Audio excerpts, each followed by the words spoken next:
वोटों की गिनती जारी है। रुझानों में अरुणाचल प्रदेश और सिक्किम की तस्वीर साफ होती हुई दिखाई दे रही है। रुझानों में दोनों ही राज्यों में मौजूदा सरकार बरकरार रहने के संकेत मिल रहे हैं।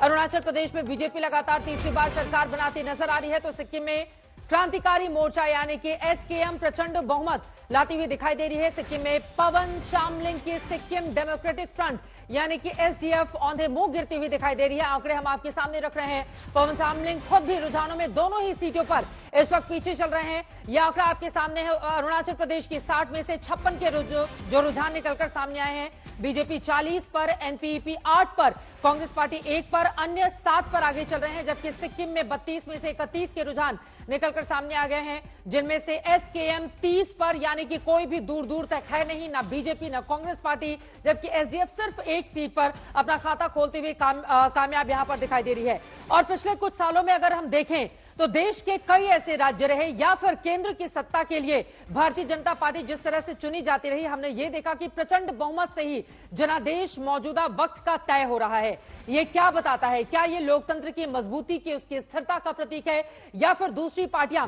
क्योंकि आप देखेंगे अरुणाचल प्रदेश में 2014 में यहां पर कांग्रेस पार्टी ने जरूर 60 में से 42 सीटें हासिल की थी, लेकिन 2016 आते आते वहां पर कई मुख्यमंत्री जिस तरह से बदले, कांग्रेस पार्टी में फूट पड़ी, जिसके बाद कांग्रेस के बड़े बड़े नेता भारतीय जनता पार्टी में शामिल हो जाते हैं। बीजेपी चुनाव लड़ती है, 2019 के विधानसभा चुनाव में उसको प्रचंड बहुमत मिलता है और 2024 में भी वही स्थिति अरुणाचल प्रदेश में बनती हुई दिखाई दे रही है। देखिए, 60 में से पहले ही 10 पर भारतीय जनता पार्टी निर्विरोध जीत चुकी थी और बाकी के जो आंकड़े सामने आए हैं वो इस वक्त आप देख रहे हैं। सिक्किम में लेकिन भारतीय जनता पार्टी का खाता नहीं खोलना, कांग्रेस पार्टी का 0-0 पर ही रह जाना, आखिर ये क्या बताता है? दोनों ही राष्ट्रीय पार्टियों को वहां की जनता ने दरकिनार क्यों किया और एसकेएम ने ऐसा क्या कर दिया कि उसको एक तरफा जनादेश सिक्किम में मिलता हुआ दिखाई दे रहा है? खास मेहमानों की मौजूदगी, एक बार फिर से नए सिरे से चर्चा को आगे बढ़ाएंगे। जयंत घोषाल सीधे आपके पास आते हुए, अब इसमें कोई किंतु परंतु दिखाई नहीं दे रहा है रुझानों में कि ये आंकड़े कुछ ऐसे बदलेंगे, क्योंकि सुबह 6 बजे से वोटों की गिनती जारी है। अरुणाचल प्रदेश में 60 में से 41 पर बीजेपी आगे चल रही है, यानी कि 31 जो बहुमत का आंकड़ा है उससे कहीं ज्यादा आगे। सिक्किम में 17 बहुमत का आंकड़ा है और एसकेएम तो एक तरीके से क्लीन स्वीप कर रही है। यहां पर शाहजेल में भी भारतीय जनता पार्टी के नेता हमारे साथ, प्रवक्ता जुड़ चुकी हैं, स्टूडियो में भी खास मेहमान जुड़े हुए हमारे साथ। लेकिन जयंत घोषाल आपके पास आते हुए, एक जो ट्रेंड पिछले कई चुनावों के दरमियान हमने देखा है, एक तरफा बहुमत मिल रहा है। किसी भी राज्य को आप उठाकर देख लीजिए, ये जो खिचड़ी सरकार का युग था उसका अंत होता हुआ दिखाई दे रहा है और ये जो छोटे छोटे अरुणाचल प्रदेश और सिक्किम जैसे राज्य हैं वो भी यही संकेत कर रहे हैं। इसके देखिए चित्रा जी, नहीं देखिए चित्रा जी, मैं बहुत इसमें मेरा आपके साथ सहमत हूं कि मैं पत्रकारिता में 77 तो देखा नहीं, लेकिन सुना है, पढ़ा है। लेकिन मैंने देखा है, वीपी सिंह देखा, चंद्रशेखर देखा, देवेगौड़ा देखा, गुजराल देखा, इंस्टेबिलिटी। लोग आज के दिन में क्लियर मैंडेट एक चाहते हैं, जो जनादेश, जो प्रचंड जनादेश आप बोल रहे हैं, ये अरुणाचल प्रदेश में भी आप सोचिए, इस समय अगर आयाराम गयाराम राजनीति शुरू हो जाता, एक हंग असेंबली होता, एक ऐसी स्थिति होता, और वो अरुणाचल कहाँ है?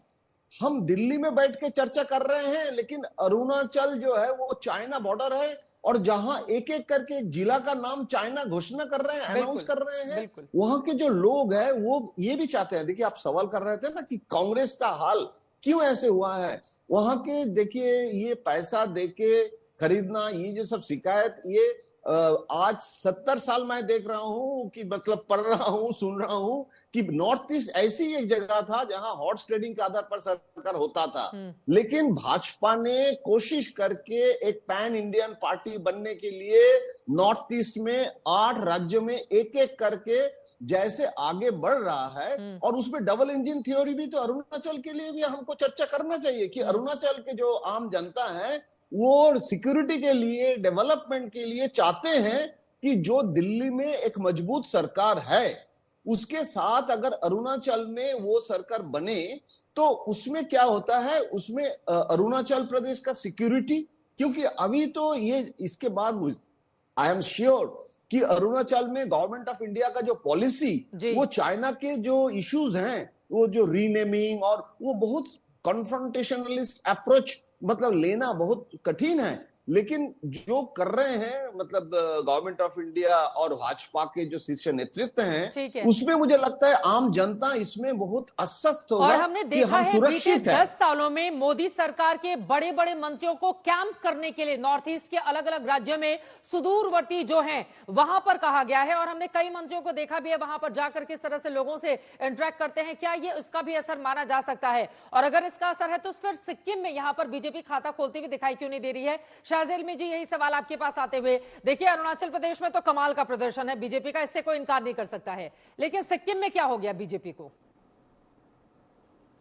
देखिए, सबसे पहले तो मैं कहूँगी कि जनता का क्या रिश्ता होना चाहिए सरकार से, ये भारतीय जनता पार्टी ने पिछले 10 साल से पुनः परिभाषित किया है, और वो इसी का असर आप देख रहे हैं कि हर जगह जो हमारे उम्मीदें थी कि 303 से ज़्यादा होगा, 400 तक हम जाएंगे और उस पॉइंट को टच करेंगे, हम पहुंच रहे हैं। और ये सिर्फ और सिर्फ सेवा और सुशासन की वजह से है, और जो जनता का प्रेम और अपार विश्वसनीयता जो प्रधानमंत्री जी के लिए है वो आप देख रहे हैं। कुछ जगह हो सकती हैं जैसे कि आप सिक्किम का की चर्चा कर रही हैं, और कि उसमें कुछ हिट्स रहेंगे, कुछ लॉसेस रहेंगे, लेकिन अब ओवरऑल अगर आप देखेंगे रुझानों को तो एक साफ तौर से एक तस्वीर जो भर रही है वो ये कि फिर से एक बार सिर्फ मोदी सरकार, बिल्कुल दिलो दिमाग पर छाया हुआ एक शख्स का नाम, और वो नाम है मोदी जी का, पूरी तरह से लोकप्रियता से बढ़कर विश्वसनीयता। देखिए, कोई ये नहीं कह रहा है कि सब कुछ बिल्कुल ही परफेक्ट है और कुछ और करने की गुंजाइश नहीं है, लेकिन लोगों को यकीन है कि एक ऐसा इंसान है जो फिक्र करता है।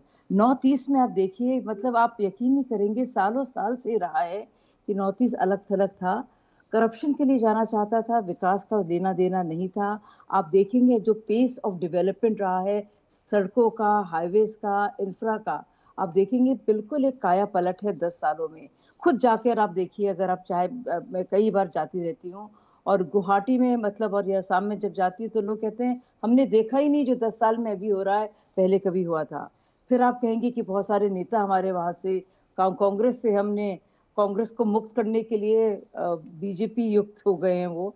तो मैं आपको बताऊंगी कि जो एक भाजपा की जो सोच है, जो आइडियोलॉजी है, जो विचारधारा है, जो गवर्नेंस को लेकर है, सुशासन को लेकर है, काम को लेकर है, डिलीवरी को लेकर है, लोगों तक वो पहुंचने तक को लेकर है, और लोगों के दुख दर्द को समझकर उनके लिए कुछ करने के लिए है, और वो भी बिना, तो मुझे लगता है वो हर जगह जो है आपको डिलीवरी वो दिख रही है, और ये उसी का असर है।